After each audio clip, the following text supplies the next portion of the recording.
오늘 시간에는 예레미야 그 58번째 시간으로 58번째 시간으로 어떻게 잠잠하며 쉬겠느냐는 제목을 가지고 본문 말씀인 예레미야 47장 7절 말씀을 통해서 하나님께서 저와 여러분에게 주신 말씀 함께 나누도록 하겠습니다.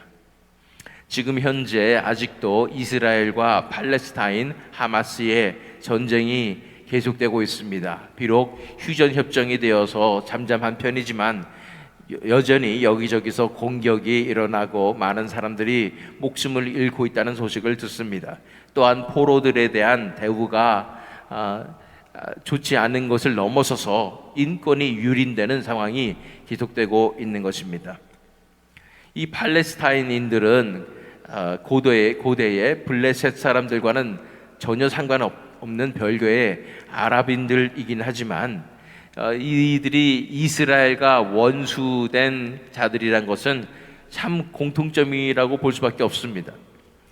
오늘 예레미야 47편은 열국에 대한 하나님의 예언의 말씀 가운데 이 예레미야의 마지막 부분에 있는 것이 바로 온 땅에 대한 하나님의 예언의 말씀이죠. 그 중에 블레셋에 대한 예언의 말씀을 기록한 부분입니다. 이 블레셋이 어떻게 이렇게 이스라엘과 원수가 되었으며 또한 하나님의 심판을 당하게 된 이유가 무엇인지에 대해서 우리가 살펴보기를 원하는 것입니다. 블레셋은 원래 그 팔레스타인 지역의 출신이 아닙니다. 또한 가나안의 7 족속 가운데 들어가지도 않았습니다. 원래 그 땅에 살고 있는 족속들이 아니었다는 것이죠. 그래서 이스라엘 백성들이 가나안 땅을 차지하게 될 때 그들은 내쫓김을 받은 가나안 백성들 가운데 속하지 않았다는 것입니다. 그러나 그 즈음에 그 이후에 지중해에 있었던 해변국가 또 섬에 살던 이 족속들이 이 팔레스타인 지역으로 와서 그 지중해 해변의 도시들 가운데 정착을 하게 되면서 이 블레셋 사람들이 오게 된 것이죠. 그런데 하나님께서 이 블레셋 사람들을 하나님의 이스라엘 백성들을 치시는 도구로 삼으셨기 때문에 이런 일들이 발생했다고 봐지는 것입니다. 성경에서도 블레셋 사람들이 등장한 것은 사사시대입니다. 그것도 삼손의 시대에 등장한 것을 보게 됩니다. 우리 사사기 13장 1절 말씀을 읽어보면 이스라엘 자손이 다시 여호와의 목전에 악을 행하였으므로 여호와께서 그들을 40년 동안 블레셋 사람의 손에 넘겨주시니라고 말씀하고 있습니다.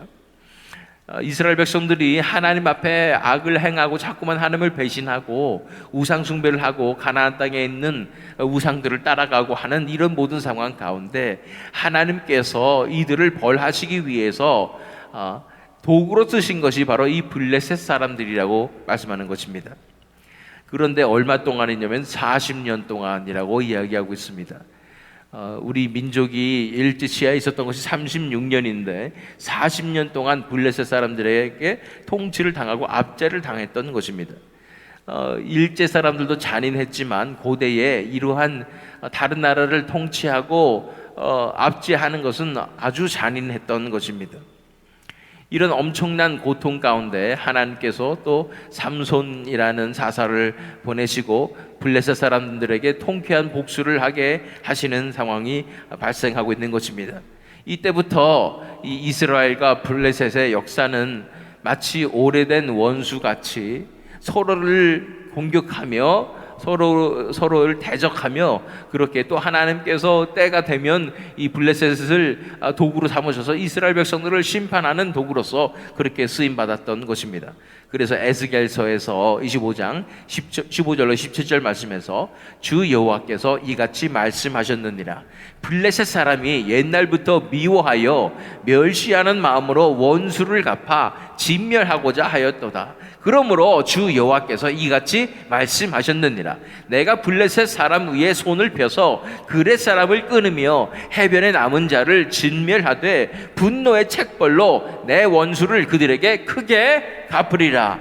내가 그들에게 원수를 갚은즉 내가 여호와인 줄을 그들이 알리라 하시니라.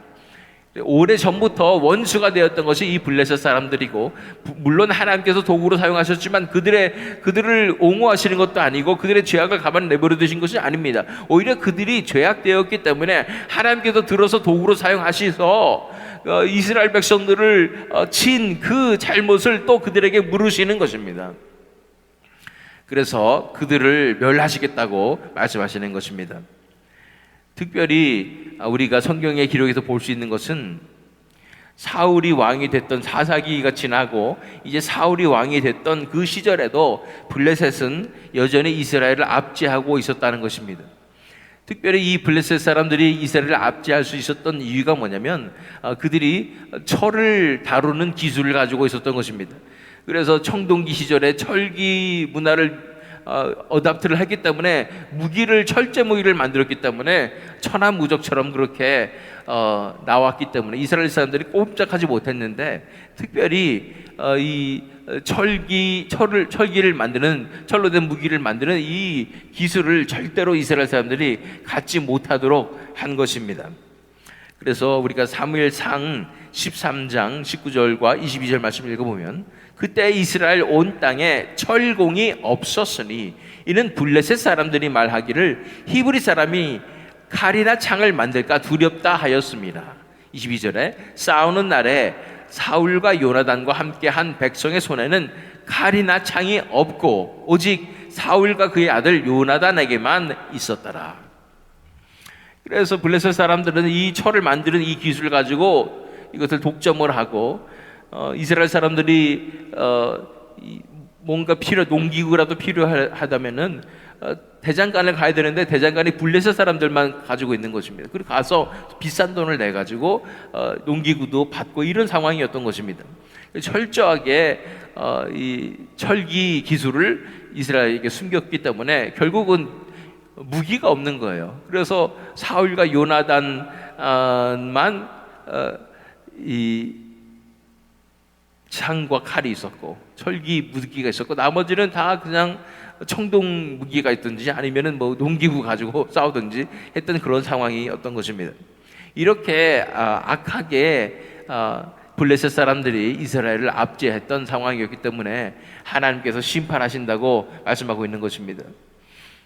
그 와중에 또 하나님께서 예비하신 일이 있습니다. 이 모든 상황 가운데 또 다윗이 일어나고, 다윗이 군대 장관으로서 블레셋과 싸워서 이기고 막 이런 기적 가운데 또 다윗이 사울에게 쫓기게 되었을 때 이 성전에 들어가서 거기에서 아무런 무기가 없을 때 받게 된 것이 또 골리앗의 칼이었죠. 골리앗의 칼은 무겁기도 하지만 이 블레셋 사람들의 이 철기 기술에 이 결정체 아니겠습니까? 이것을 또 하나님께서 허락하시고 또 다윗을 살려주시고 했던 모든 상황을 바라보게 되는 것입니다. 어쨌든 이 블레셋에 대해서 예레미야 47장에서 예언을 하고 있는 장면들을 보게 되는 것입니다. 1절 말씀 읽어보면, 바로가 가사를 치기 전에 블레셋 사람에 대하여 선지자 예레미야에게 임한 여호와의 말씀이라. 그래서 바로가 가사는 지금도 가자 지구가 있죠. 그래서 거기 블레셋 땅의 해변가에 있는 그곳을 치기 전에라고 말하는 것이 왔을 때, 바로 느고가 올라가면서 이 바벨론을 공격하기 위해서 올라가면서 갈그밋으로 올라가면서 이런 가사와 이런 곳을 다 블레셋 땅을 치는 그런 상황이었던 것을 보게 되는 것입니다. 그렇다면 애굽에 의해서 블레셋이 망하거나 그런 것이 아니라, 그러나 하나님의 말씀에 임한 것은 뭐냐면 2절 말씀 읽어보면, 여호와께서 이와 같이 말씀하시되 보라, 물이 북쪽에서 일어나 물결치는 시내를 이루어 그 땅과 그 중에 있는 모든 것과 그 성읍과 거기에 사는 자들을 휩쓸리니 사람들이 부르짖으며 그 땅 모든 주민이 울부짖으리라고 말씀하고 있는 것입니다. 물이 북쪽에서 일어나 물결치는 시내를 이루어 다 휩쓸어 버릴 것이라고 말씀하시는 것은 은유적인 표현이죠. 북쪽에서 백성들이 나와서 이렇게 블레셋 사람들을 다 휩쓸어 버릴 것이다 라고 말씀하는 것이고, 이 북쪽 백성은 당연히 바벨론을 이야기하는 것입니다. 블레셋은 하나님께서 이스라엘을 심판하는 도구로 때때로 쓰셨지만, 이제 그 블레셋을 심판하실 때는 또 하나님의 다른 도구인 바벨론을 들어서 쓰셔서 이 블레셋을 완전히 심판해 버리시고 물로 휩쓸어 버리듯이 없애 버리신다고 말씀하고 있는 것입니다. 물론 이 바벨론도 착해서 그런 게 아니라, 좋아서 그런 것이 아니라 악하기 때문에 하나님께서 도구로 들어 쓰시고 또 망하게 하시는 것입니다. 그래서 이 블레셋 사람들이 결국은 이렇게 멸망하게 될 것이다 라는 예언을 하시는 것인데, 3절로 4절 말씀 읽어보면 군마의 발굽 소리와 달리는 병거 바퀴가 진동하는 소리 때문에 아버지의 손맥이 풀려서 자기의 자녀를 돌보지 못하리니, 이는 블레셋 사람을 유린하시며 두로와 시돈에 남아있는 바 도와줄 자를 다 끊어버리시는 날이 올 것임이라. 여호와께서 갑돌섬에 남아있는 블레셋 사람을 유린하시리라. 하나님께서 이들을 심판하시는데, 팔레스타인 땅 지역에 있는 지중해 해변에 있었던 도시들, 그곳에 있는 블레셋 사람들만 다 멸해버리시는 것이 아니라 아예 근본부터, 그들이 섬나라에서 왔잖아요. 지중해에 있는 거기서부터 다 멸해버리실 것이다. 이 족속을 아예 끊어버리실 것이라고 말씀하시는 것입니다. 실제로 이 블레셋 사람들은, 백성들은 이 시대 이후에 역사에서 사라집니다. 완전히 이 족속이 끊어져 버리는 것입니다. 사실은요, 민족들의 흥망성쇠를 바라보면 이것이 정상이죠. 한 나라가, 민족이 일어섰다가 한동안 강성했다가 전쟁에 패하거나 노예를 끌려가고 그러면은 이제 그 민족의 정체성이 사라지고 역사 속에서 사라지는 것이 정상입니다. 수많은 민족들이 다 그렇게 인류의 역사 가운데서 그렇게 있었다가 없어지는 그런 상황이었습니다. 놀라운 것은, 이상한 것이 이스라엘 백성인 것이죠. 이스라엘 백성들은 아직까지도 살아남고 있는 것은 굉장한 하나님의 기적일 수밖에 없는 것입니다. 그렇게 많이 노예를 끌려가고 그렇게 많이 망하고 아직도 나라가 없었는데, 수천 년 동안 나라가 없었는데 이제 다시 이스라엘 땅으로 돌아왔다 이렇게 얘기하는 것, 모든 과정 자체가 하나님께서 붙잡아 주시는 민족이라는 것이 드러나게 되는 것입니다.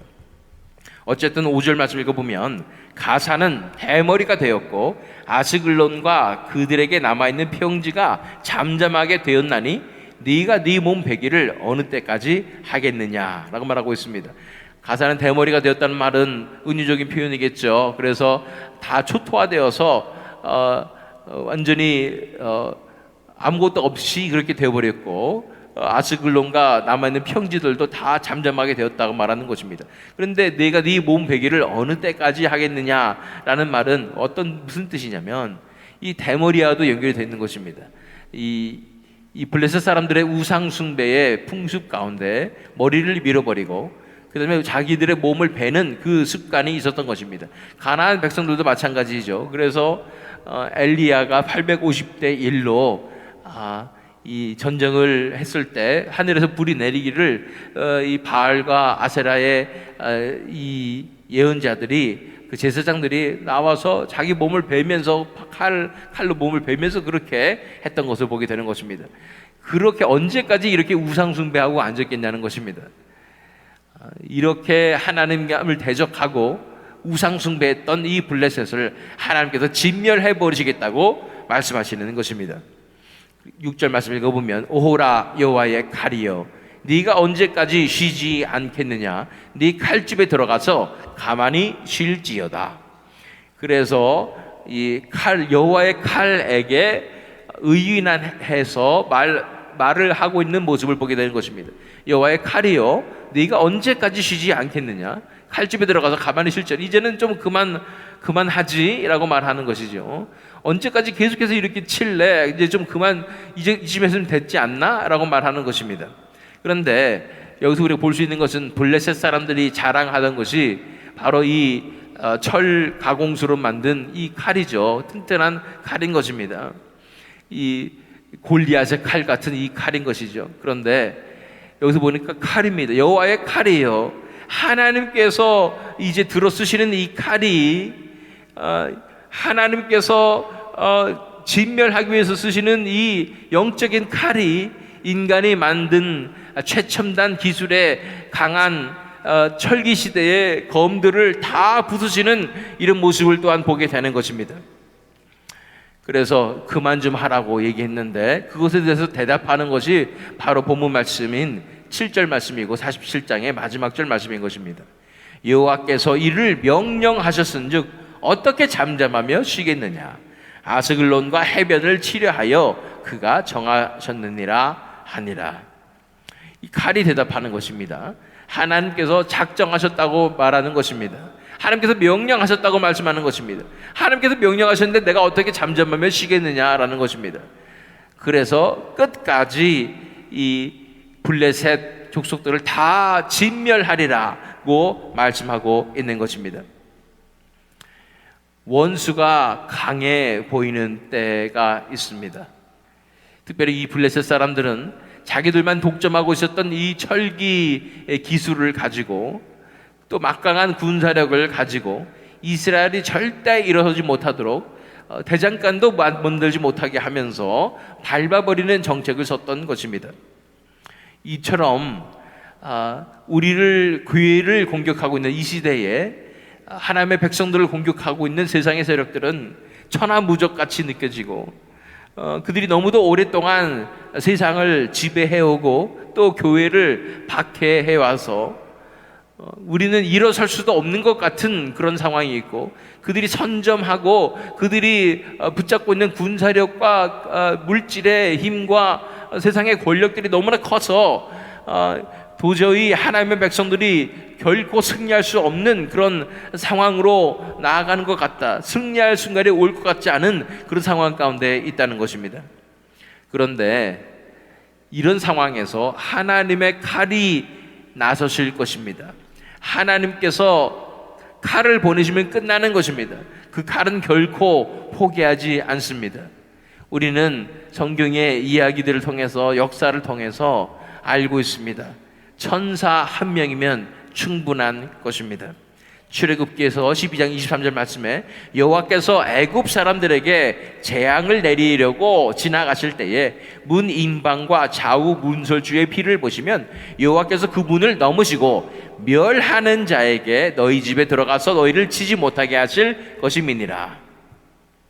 이 멸하는 자가 한 명이면 충분한 것입니다. 애굽 땅에서 돌아다니면서 문인방과 물설주의 피가 발려지지 않는 모든 집에 다 장자를 다 죽여버리는 것입니다.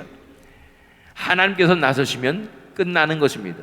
아무리 인간이 엄청난 과학기술과 최첨단 무기로서 무장한다 할지라도 하나님께서 그냥 나서서 천사 한 명 보내시면 끝나는 것입니다. 그런 장면이 또 어디 있습니까? 열왕기하 19장 35절 말씀에 나와 있습니다. 이 밤에 여호와의 사자가 나와서 아수르 진영에서 군사 18만 5천 명을 친지라. 아침에 일찍 일어나 보니 다 송장이 되었더라. 그냥 천사 한 명 나와가지고 여호와의 칼로 치면 끝나는 것입니다. 이 산헤립이 그 어떤 신이 나의 손에서 건져내었는가 이러면서 교만하게 챌린지를 했을 때 히스기야 왕이 그렇게 하나님 앞에 간구하고 막 이랬을 때 그냥 여호와의 사자가 나와가지고 딱 한 명 나와가지고 여호와의 칼로 치니까 군사 18만 5천 명이 그냥 죽어버리는 것입니다. 이 시대에 하나님께서 여호와의 칼을 반드시 보내주실 줄 믿습니다. 이 세상의 세력, 원수된 어둠의 세력, 적그리스도의 세력을 다 베어버리실 것입니다.